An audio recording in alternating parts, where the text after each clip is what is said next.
I got my glass of water. I got my 2 cups of pencils. I got my stack of books. We're going to talk about Kusamakura, translated by Alan Turney or somebody as the three-cornered world, but this means something more like grass pillow. Let's just get right into it. Are all of these books totally relevant to me and Kusamakura? Probably not, but I'm just proud that I own them all, and I really am happy that I own them all. So here's what happened. In college, I took a class, and Soseki was one of the authors that we read in that class. We read this 10 Nights Dreams. I'm not even sure we read every one. I think we just read maybe a selection. I mean, how chicken shit is that? I made a video recently where I was talking about things I read recently, and this didn't have its little cover yet. But now I got a cover for it. I got I stapled on some brown construction paper, and I put a bunch of staples on there that I wanted to cover up with some orange construction paper. And I got a little title card that I scribbled with some ballpoint on some white printer paper, cut it out with my thingamajig.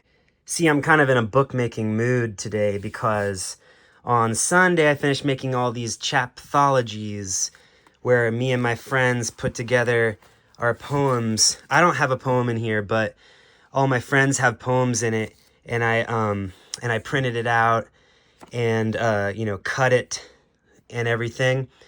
And I was having fun making those. Also, if you want one of these, just let me know. Just let me know where to send one. I'll just send you one free of charge. Anyway, wow. When I started Leafy Concern, I never thought I would get to the point where I would kind of be out of breath while making videos. Geez, I really need to get back in shape. I need to do some fighting like these fellas here, or some playing around like these kitty cats do. I hope you all are ready for a fully free associative Leafy Concern video. Anyhow, I encountered this in college and liked it a lot. I remember thinking it was one of the finer things I read in that class. Then a bunch of time passed, and I got to Kokoro. Translation by Edwin McClellan. I did a video on this, which I will link in the description in case you did not catch it, and you want to catch it, and you want to get up to speed on Natsume Soseki, also written as Soseki Natsume. I don't know my Japanese yet, so I don't really know the deal there.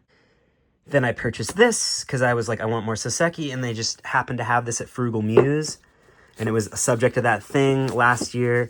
There's just always so much to talk to you all about, and I'm always just so overwhelmed by the number of things that there are to talk about that I end up not making videos because I'm like, what's the use? I couldn't even scratch the surface of what it's like to read one of these things halfway. You know what I mean?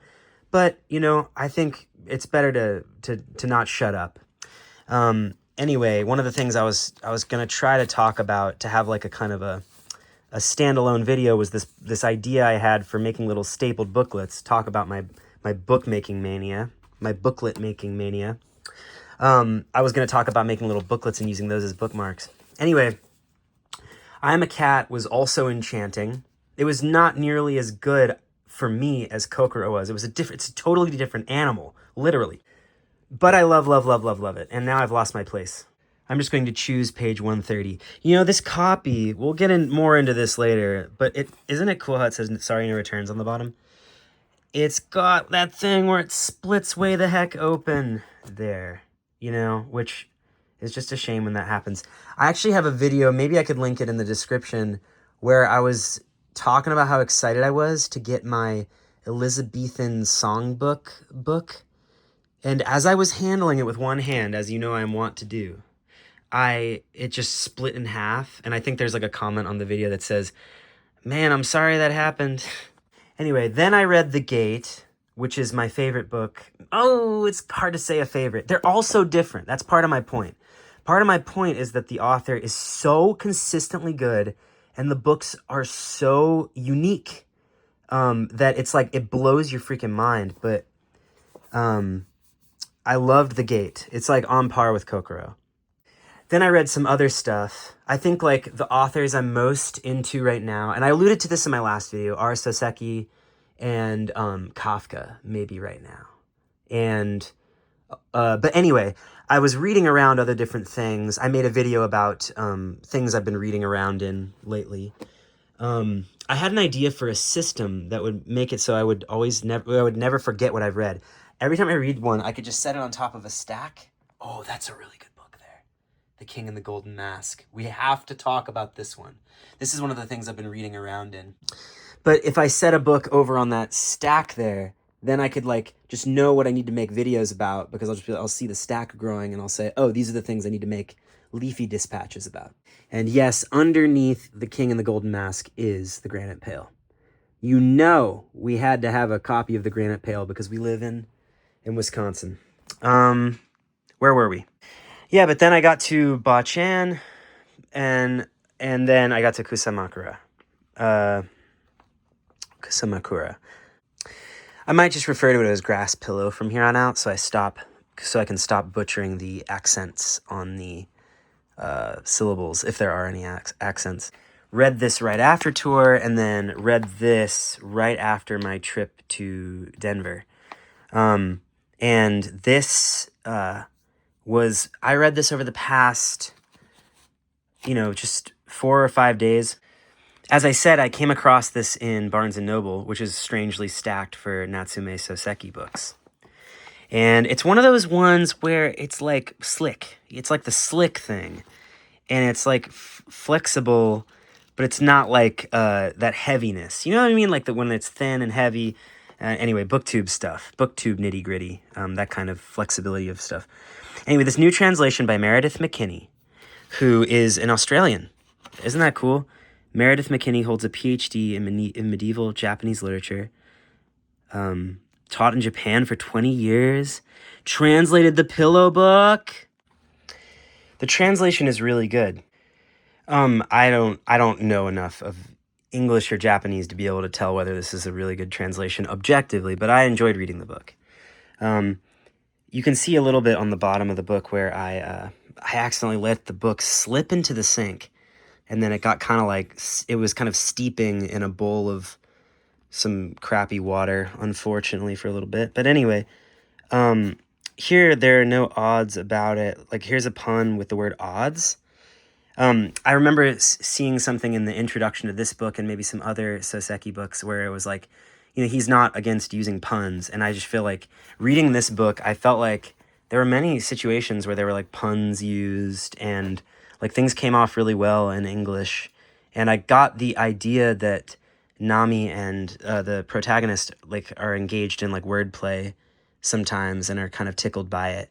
And I feel like I got like a sufficient sense of that from this translation. It's a short book, just 146 pages and then just a few pages of notes. This isn't Infinite Jest we're talking about here, even though Infinite Jest is on everyone's mind because of the 30th anniversary thing. But to get into the book itself, this was a book I felt like describing it as the grounds for a detective story without any detection.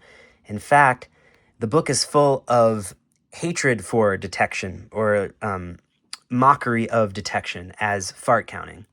I didn't watch the Better Than Food review in full, but I know like he talks about farts because the clip at the front has him saying, "Oh, now every time I fart in public, I'll think of this book."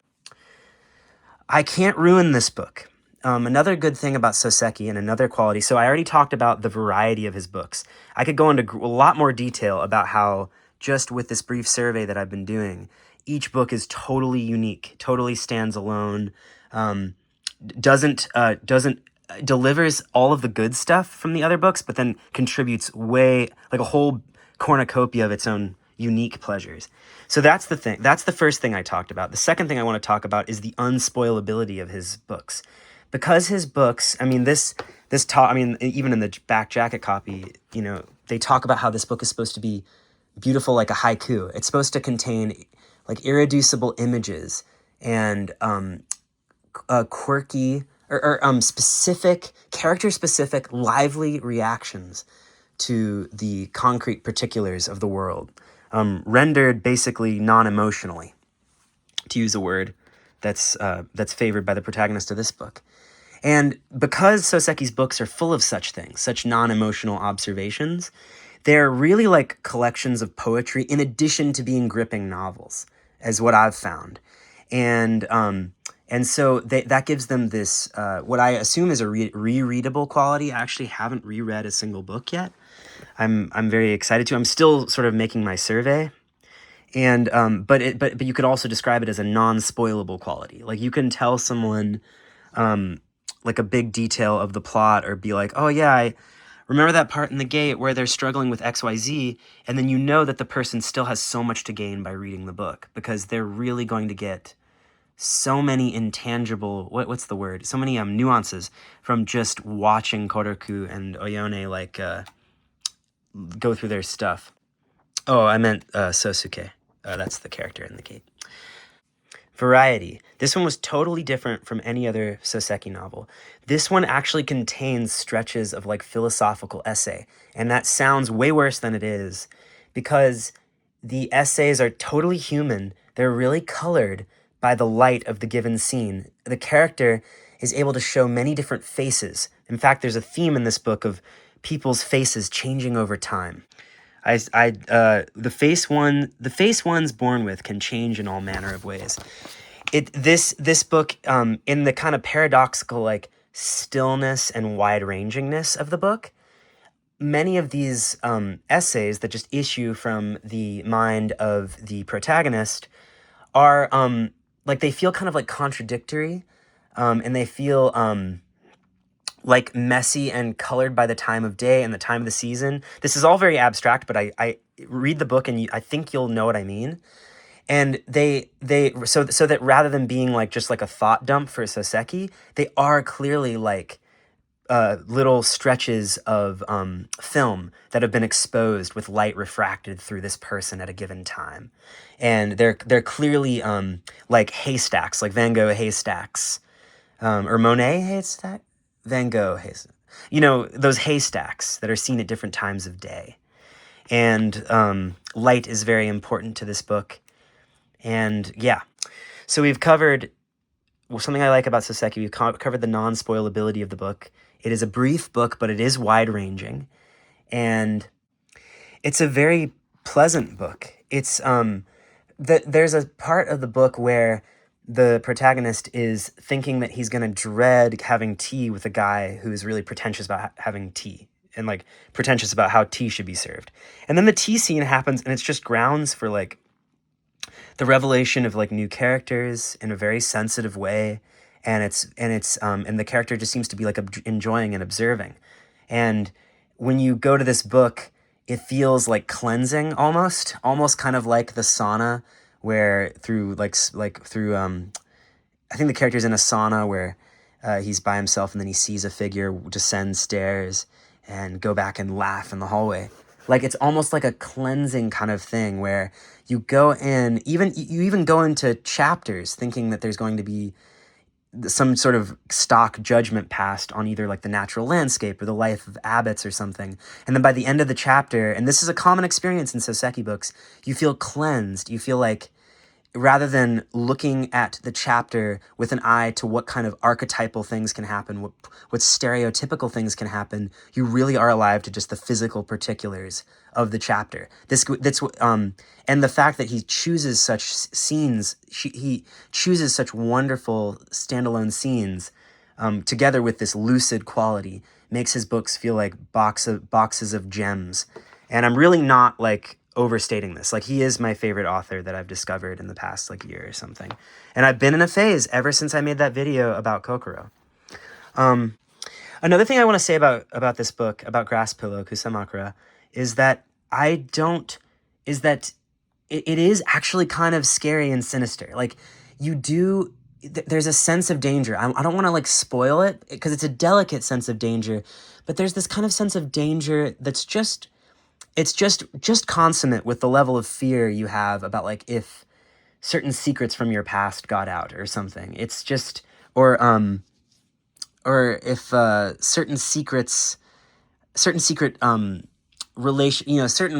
attitudes you have toward old relationships were to be discussed publicly or something. Like, and you just kind of keeping things under wraps. The general kind of drama of keeping things under wraps is like is kind of almost feels like dramatized here in the form of this woman who is gossiped about or like told stories about. It sounds really reductive, like when I'm describing it this way, but I really think you should enjoy the sense of like danger involved in hearing things about a character and not really knowing what they will mean about the character. And I feel like riding that little kind of sense of, oh my gosh, what's going on here, is what makes this book feel like a detective story without any detection. In fact, the main character is very passive, whereas in a detective story, you're very active and, aggressive.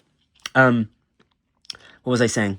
Oh, it also makes the ending hit really hard. And you just got 13 chapters here. I think it's just 13 chapters, right? What do we got here? Chapter 12. Yeah, 13 chapters in it. This would be a good place to start with ye if you like things like, if you like books by poets, like if you like like Rilke Letters to Young Poet, like Sufferings of Young Werther, like kind of books where there's stuff going on, but there's also a lot of philosophy discussed. I guess in D.H. Lawrence books, there's things going on and there's also lots of philosophy discussed, but it's just happening in dialogue. People have messy dialogue that communicates the author's thoughts. If you want that kind of thing, but you want it done really, really well, this might be the place to start for you in Soseki. I think Kokoro is still kind of like, because it has the advantages of many other books, it has a lot of the advantages of The Gate. It has some advantages of Kusamakura and some of the advantages of Bochan, like the school, the school theory, school thing. And it just packs such a punch. If you have some sort of like, if you feel like you've got some emotional fortitude in a given month, then I would start with Kokoro. But then if you like what you've heard about this book from me, and you like a short book, and you are interested in what makes a poem good and what makes a painting good, then maybe this is the place to go. And I really, really enjoyed the book. I think I've covered basically everything I wanted to say about the book. So at the risk of so instead of like, wasting even more of your time, I'm just going to say that is a brief overview of my experience reading this book, Grass Pillow. Now Grass Pillow, you'll see in the introduction, is like a term for travel. It's like a colloquial expression for travel. Yeah, having grass as your pillow, which kind of feels like it reminds me of Narrow Road to the Deep North, kind of just that vibe of venturing forth and kind of letting what may come.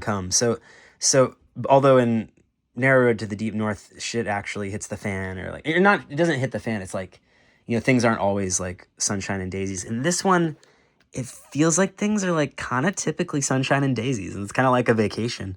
I guess you could also enjoy this as like escapist literature. Just escape into the view over the sea past the Abbey's window, So anyway,